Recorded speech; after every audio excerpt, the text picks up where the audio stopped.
Everyone, welcome back to SAT Math. Question of the day. Here's our question of the day. Please read it, try it, pause the video, and come back, and we'll try it here. F of x is 9/5 in parentheses, x minus 273.15 close parentheses plus 32. The function f gives the temperature in degrees Fahrenheit that corresponds to a temperature of x kelvins. Surprised kelvins isn't capitalized. If a temperature increased by 9.10 kelvins, by how much did the temperature increase in degrees Fahrenheit? So this is marked as a difficult question, but I'm not sure why. Because, well, it uses one big concept of slope and rate of change.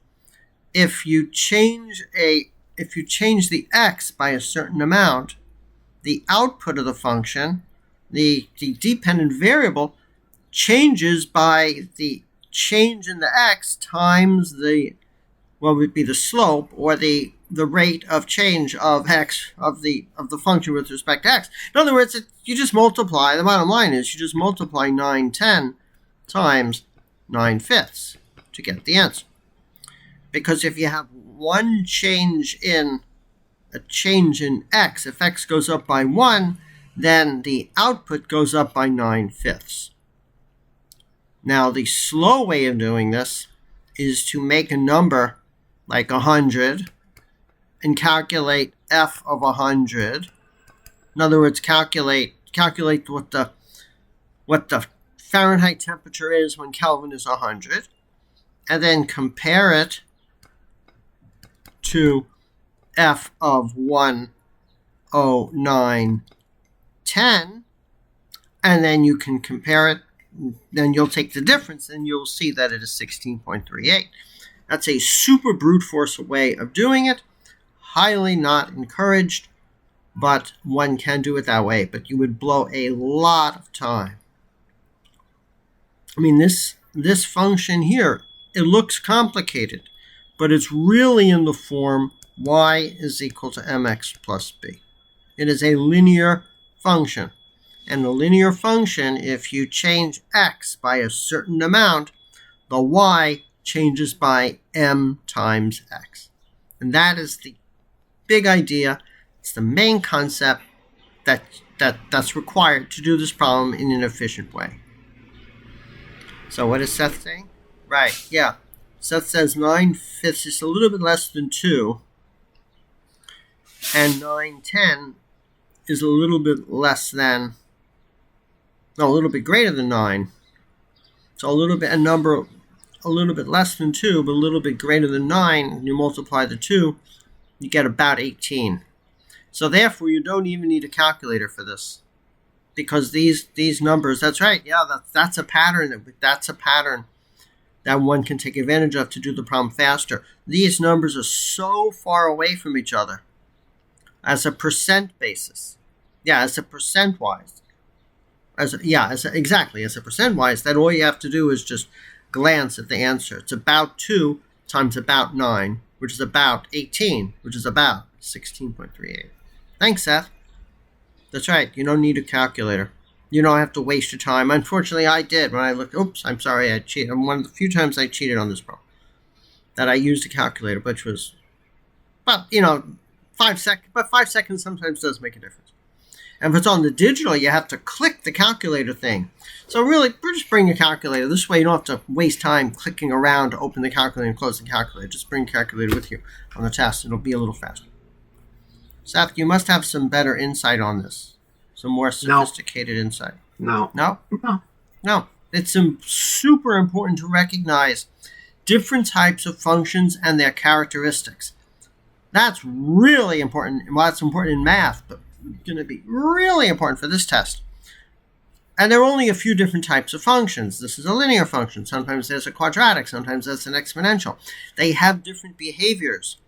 And understanding, there's the word, understanding the behavior of each of those functions will let you do these problems very efficiently, because the SAT really wants you to see if you understand the material. Not just know it, but also understand. I think a troublesome aspect of this problem is that you need to ignore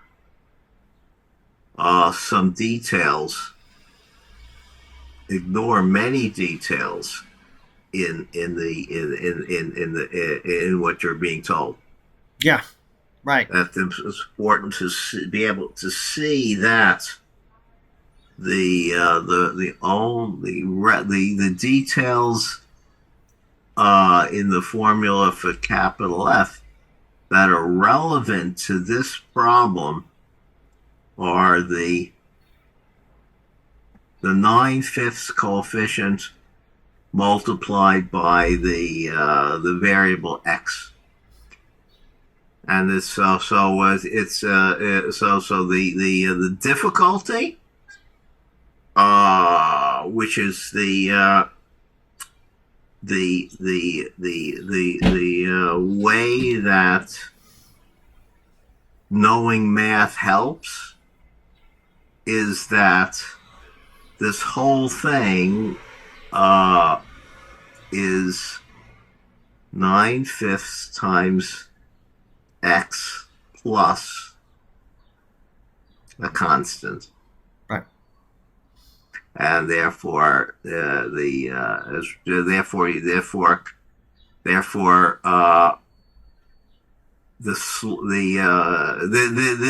fact that this whole messy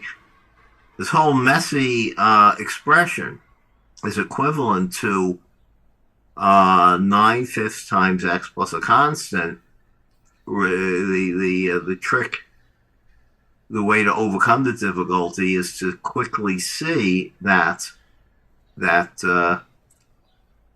this is the case, and therefore the slope, as Joel said, is 9/5. Yeah, Jay Leno. And therefore, to calculate how much f of x changes when x changes by adding something, you multiply the slope by how much x changes. Yeah, years ago, I heard Jay Leno, you look him up who he is, said that the word crap, he never uses the word crap in his comedy routines or on TV. He doesn't like the word crap.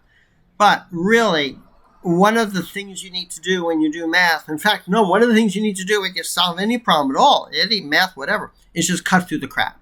Just cut through the stuff that's not important. It's really important to diagnose anything. It's not a matter of importance. It's a matter of relevance to the question that is being asked. Right, exactly. That's right. In this case, that stuff is crap. I'm sorry, Jay Leno. I'm saying it's crap. No, it's if they asked a different question, then it wouldn't be crap. I know, but for this question, it's crap. Okay, but the idea is in each question, shall we say, another word, a synonym for crap is manure. Fine. And okay. Manure is very, very useful. Yes, it depends on if you're a gardener or a farmer. Right. Okay, so you're being silly. You're being silly. The bottom line is, when you have a problem, figure out what is important for your problem and ignore the stuff that's not important. And if that stuff that's not important is getting in the way of understanding it, just have the confidence to say, this is not important. I don't need this. And that really just comes with some experience. Okay, hopefully they'll ask the same question with different numbers on the actual test, because the SAT does tend to ask the same question with different numbers. So they certainly use the same concepts over and over again, because there's really not a whole lot of concepts on the math SAT anymore. Okay, so starting with the answer, the calculator. Unfortunately, a calculator is tempting to use, but it says that it's actually a trap. It is better to use this question without a calculator. You get the answer faster, and look for patterns like that. I'll talk about patterns. Yeah, there's a pattern here. The pattern is that all these answers are so far from each other that if you're doing the calculations, you just pick the answer right off. So that's sort of a pattern that helps you do the problem faster. How does this problem differ from school tests? No, this could be asked on a school test. It may not be a multiple choice question. Looking at the answers, can you back solve? Given the answers, can you go backwards? Not really. Doesn't make sense. And the very last question was the most important. What's the main idea? Absolutely no, hands down. Whatever the expression is, whatever. No, whatever. The main idea here is they want you to know that if you have a linear equation if you change the x, if you add certain number to the x, the output will change by the slope times the that. linear function. A linear function, right? If you have a linear, thanks, Seth. If you have a linear function and you change the input by a certain amount additive-wise, then the output will change by the slope times that additive change. So that's it. Okay, so let's look at how they did it. I'm sure they did it a very standard way. Probably there's only one way to do this. The other thing too, they want to see if you understand and have the confidence to ignore things that are needed to be ignored. But if you really know this idea of y equals mx plus b, as we discussed, then you would ignore that. You would ignore all the other garbage. Whereas Jay Leno would not say crap. Okay, let us see what they say. Okay, good. Oh, look at this, a very short explanation. A temperature increase in 910 means that the value of x increases by 910. It follows that an increase in x by 910 increases f of x by that. Right, but they don't really explain why. They just say it does. They don't really explain why. Although, frankly, you and I didn't really explain why either. Yeah. So, and there, okay, we really didn't explain why either. Yeah. Yeah. Well, okay. We did not explain what their answer explained, which is what their answer explained is how the meaning of a formula for a function. Yeah. So if this is slope. Yeah. Okay. And let's just use a simple example. Let's say you have a slope of 2. So this is a 2 and this is a 1. Yeah. Okay? And let's say you increase this from 5 to 6. Then you are going to be going up by 2. Do you see?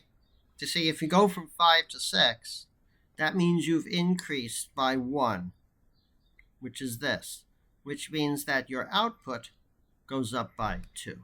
So there's a graphical approach as to a very simple explanation as to how when you increase something in the x-coordinate, the input, you would then increase it by the y. You would multiply, well, let's go by 2. Okay, let's go by 2. Let's go to 7.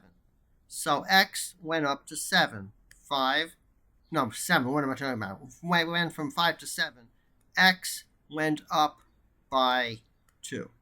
Okay, x went up by 2 from 5 to 7. So therefore, if x was up by 2, then the output's going to go up by 4.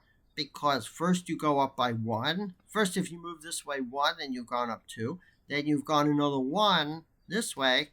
Then you've gone up another 2, which means you've gone up 4. So that's just a sort of a real explanation as to why this works. Okay, that's about it, right? I say a better question. Okay, go ahead. A better question. Go ahead. Better question would be if they say leave it the same. Yep. Except that if the temperature is increased by some number degrees Fahrenheit. Yeah. How much does the temperature increase in degrees Kelvin? Yeah, so then that's a backwards question. So you would solve for you would have to solve. No. Oh, no, I see. What you would do is realize that the slope of the inverse is the reciprocal of the slope. And you would take the 9/5 and take the number of degrees Kelvin and divide it by 9/5 or multiply it by 5/9. Right. So you're saying it would be y is equal to mx plus who cares constant, right? And then if you want to flip it around, we don't care about the who cares constant. We simply just divide by m. So x is equal to y divided by m.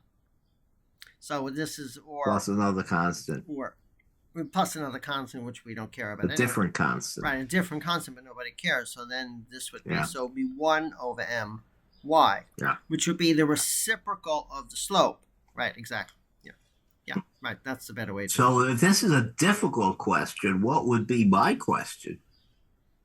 Well, be this one. The one you just Super said. difficult. Okay, super difficult. Go ahead. Yeah. Oh, yeah. Okay, you mean the one you said was super difficult? Yeah, Yeah. Okay, yeah. my improved Yeah, question. yeah. So be ready for that one because you never know. The last few questions on the math SAT tend to be tend to be super difficult, and Hmm. yeah, that would probably qualify. Okay, we're done, right? I think so. Okay, Done. I'm Joel. I have a Done. PhD in mechanical engineering. My brother Seth has a PhD in math. We're here to we try to meet every day. We go through one question a day. Happens to be from the College Board Educator site. This question may appear on a Blue Book test, so be careful, or not be careful, but just be warned. Um, you should have mentioned that at the beginning, actually, although I don't know if anyone would have not watched it. Okay, but they would probably change. Well, they would. Anyway, if on the real SAT they would give the same question, just change the numbers. And we're here to hopefully give you different approaches on how to do the SAT math questions. We're really emphasizing understanding the main idea and the concepts behind the question so that if you don't get this exact question with different numbers, if you get this type of question, then you would understand the big idea and the big concepts and you can do it efficiently. Practice on as many practice tests as you can. SAT offers 6 Blue Book practice tests. And if you're weak on any subject, go to the Khan Academy site on the digital SAT course, and the College Board partners with them, and they have tons of questions sorted by problem type to practice on any problem types that you're a little bit weak on. Okay, that's it. And tomorrow's Thursday, so hopefully we'll do Throwback Thursday tomorrow, which will be exciting. Okay, everyone, then have a great day. Take care, everyone. Bye.